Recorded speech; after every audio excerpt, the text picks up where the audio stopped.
Hello everyone, this is Miss Clark, Head of Geography. My assembly today asks you two questions.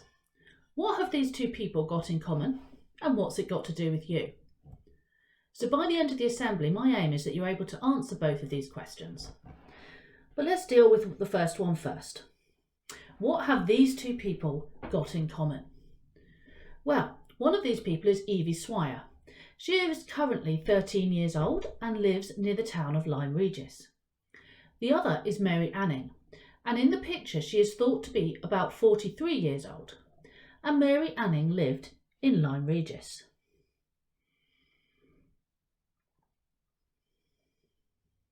So it's clear that one thing these two people have in common is their connection to the town of Lyme, Regis. So let's explore the geography of Lyme, Regis. It is a small town on the south coast of England in the county of Dorset. And I've put this map on here to show you where this area is in relation to Reading. And here is a smaller scale map of the area. You may already be familiar with aspects of this coastline, and walking from east to west, here are a few of the features that you would see.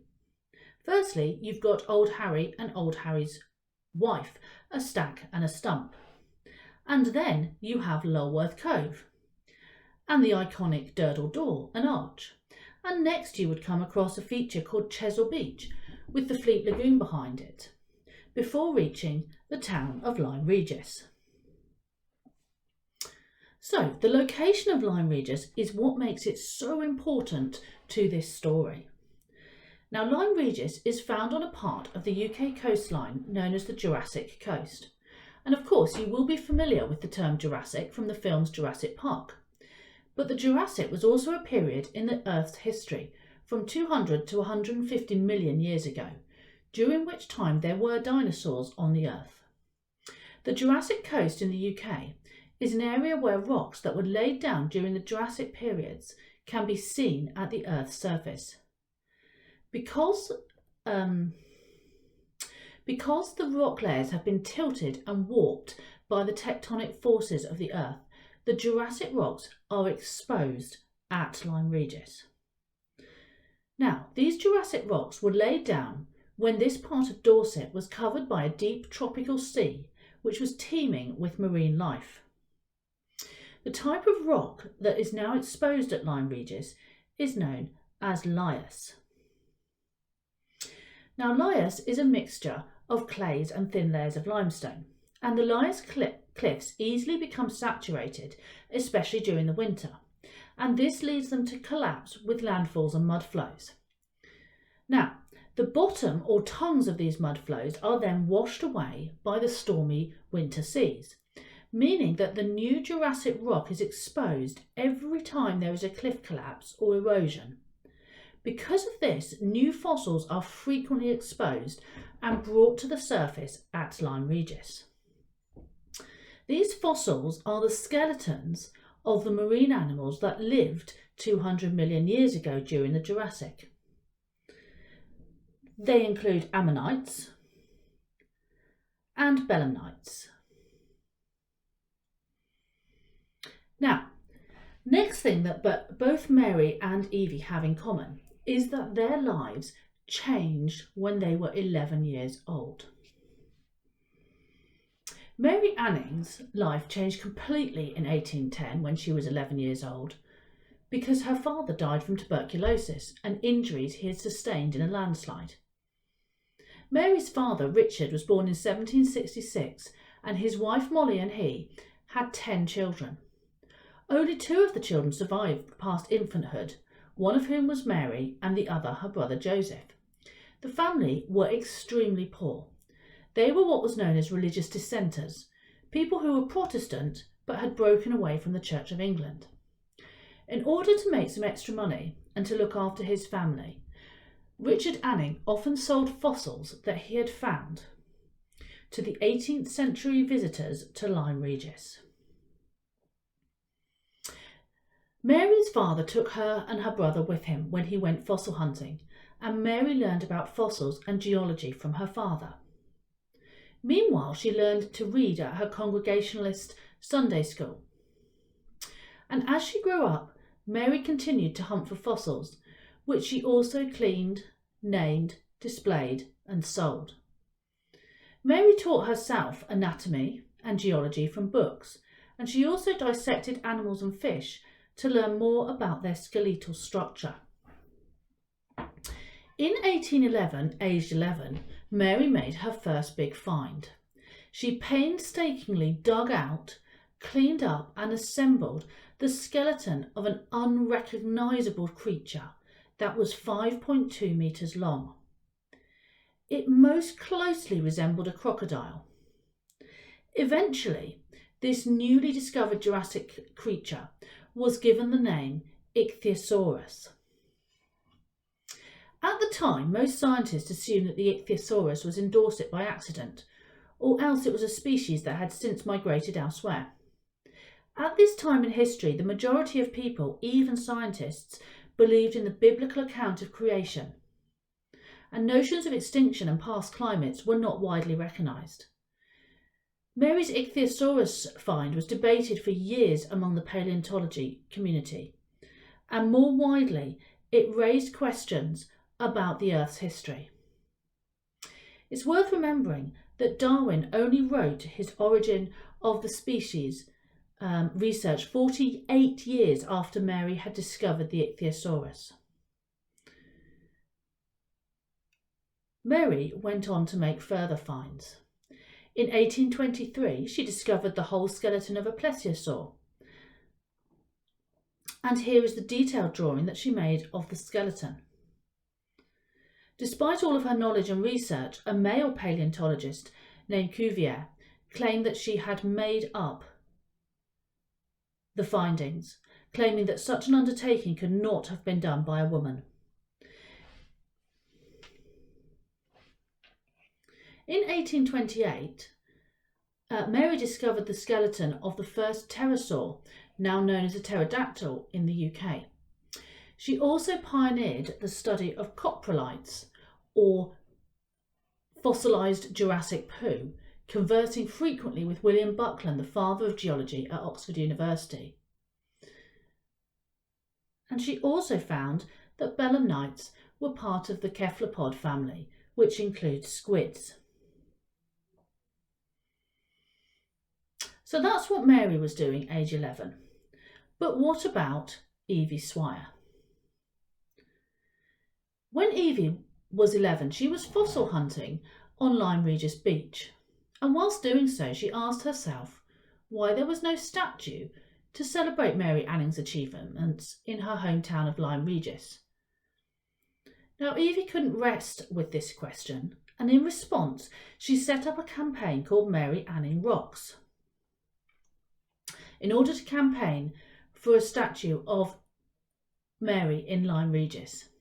To do this, she set up a website from where she sold t-shirts in order to raise money. As well as money, Evie also raised publicity and attracted the attention of eminent scientists, including Professor Alice Roberts. Evie's campaign was featured on the BBC and in many newspapers. And as of January 2021, Evie has reached the milestone of raising £70,000, and this has meant she has sufficient funds to contact the sculptor Denise Dutton to make a bronze statue of Mary. And this is the proposed statue. Mary striding out across Lyme Regis, carrying her fossil hunting hammer and with her dog, Trey.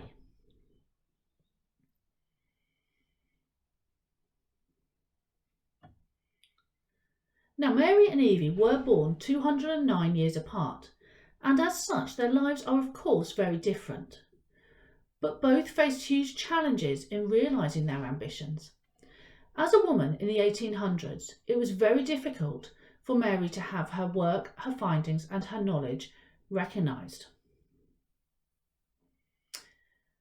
Mary's findings were presented at the Geological Society of London and debated hotly there.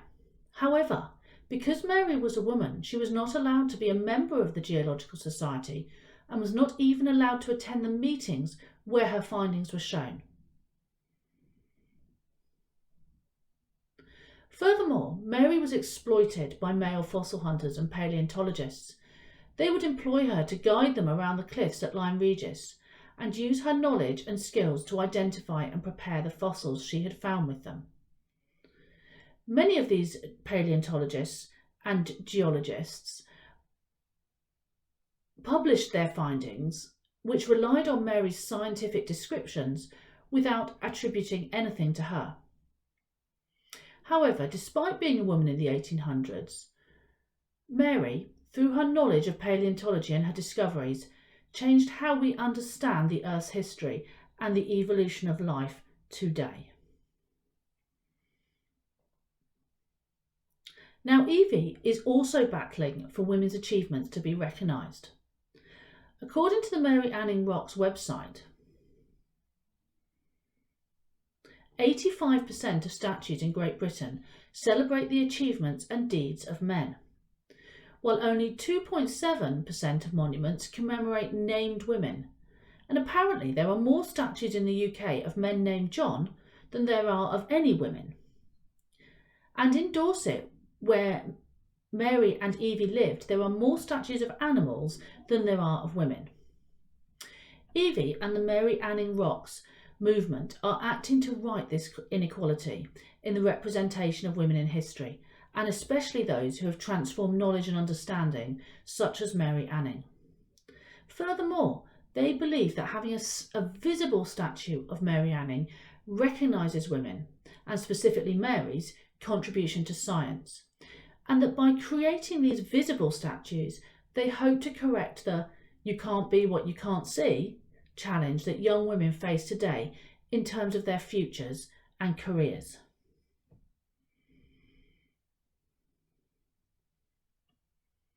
It's probably clear to you by now that Evie and Mary had something else in common, and that is that they were both passionate about one thing, and in order to achieve their ambitions, they both had to show perseverance and they had to work hard. Mary in particular had significant challenges to overcome.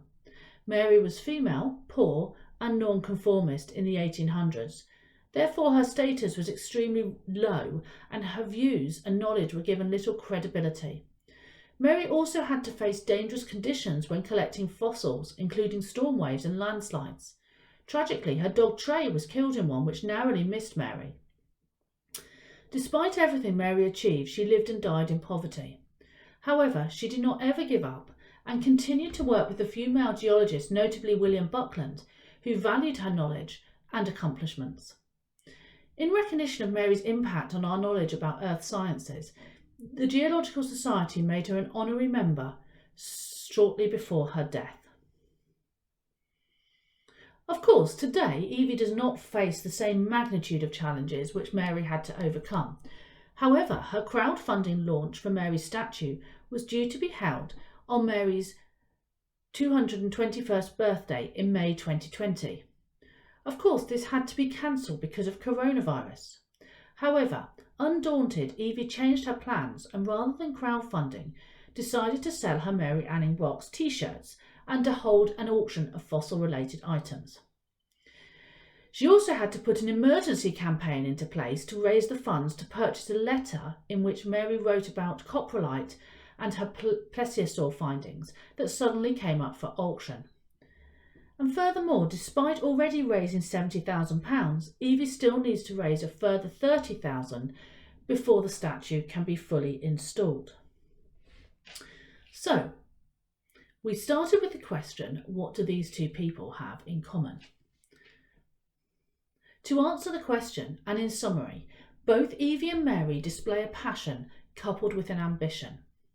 They show dedication and hard work in their pursuit of their passion, which includes perseverance when faced with challenges. And both want to have recognition of the significant role that women have played in furthering our knowledge and understanding of the world around us. And in the beginning, I also asked the question, what's this got to do with you? Well, hopefully you don't need me to answer that question, because just like Mary and Evie, you too will have ambitions and passion. And in order to achieve them, you will work with dedication and perseverance. and you will find your role in contributing to our knowledge and understanding, leaving the world in a better place. Thank you for listening.